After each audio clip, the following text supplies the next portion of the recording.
মুখ সল্লা পিঠা খাইতেছি। তো চলেন শুরু করা যাক কিভাবে ইউটিউব দেখে মারা খাওয়া যায়। এটা আজকে আপনারা দেখবেন। মানুষ নাকি ইউটিউব থেকে টাকা ইনকাম করে, আর আমি ইউটিউব দেখে রান্না করতে গিয়া এতগুলা টাকা নষ্ট করি। কি বলবো আর দুঃখের কথা, টাকা তো বড় কথা না, কিন্তু আমার খাটনি বিফলে চলে গেল। দোষ শুধু ইউটিউব আলার দিলেই হবে না, দোষ তো আমারও আছে।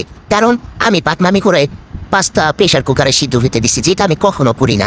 কখনো রান্না করার সময় পাস্তা আমি প্রেশার কুকারে দিই না, কিন্তু আজকে তাড়াতাড়ি করার জন্য প্রেশার কুকারে পাস্তা দিয়ে আমি পুরো লেপটে ফেলছি। তো ভুল তো আমারই, যেটা ভুল ওইটা স্বীকার করতে হইব, শুধু ইউটিউবের দোষ দিলেই হইব না। তো বলি, এই রান্নার মধ্যে সব থেকে বড় ভুলটা ছিল আমি এখানে কোনো চিনি ব্যবহার করি নাই।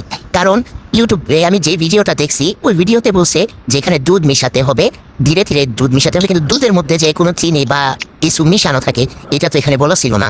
আর প্রথমেও বা লাস্টেও কোথাও চিনির ব্যবহার দেখানো হয় নাই, যার কারণে আমি প্রপার রান্না করার পর এটার মধ্যে কোনো আর কি বলবো, কোনো টেস্টই আসে না। তারপর আর কি, এত কষ্ট করে রান্না করলাম, ফেলে তো আর দেওয়া যাবে না। পরে চিনি মিশিয়ে দিছে সুহান, এরপর আমরা ওইটা তাও খাওয়া গেছে।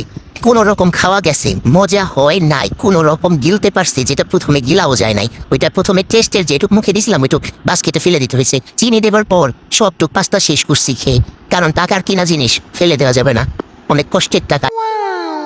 যতগুলা রান্না করছি আমি আর সোহান তো একা খেয়ে শেষ করতে পারি নাই।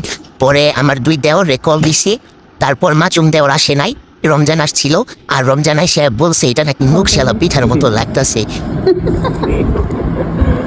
মুখ সল্লা পিঠা খাইতেছি। মুখশালা পিঠা হোক আর যাই হোক, খাইতে তো পারছে। তো আজকের মতো ভিডিও এইখানেই শেষ। দেখা হবে আবার অন্য কোনো ভিডিও নিয়ে, জয়রামি ফাত্রামি নিয়ে। ততক্ষণ পর্যন্ত ভালো থাকুন, সুস্থ থাকুন, আল্লাহ হাফেজ।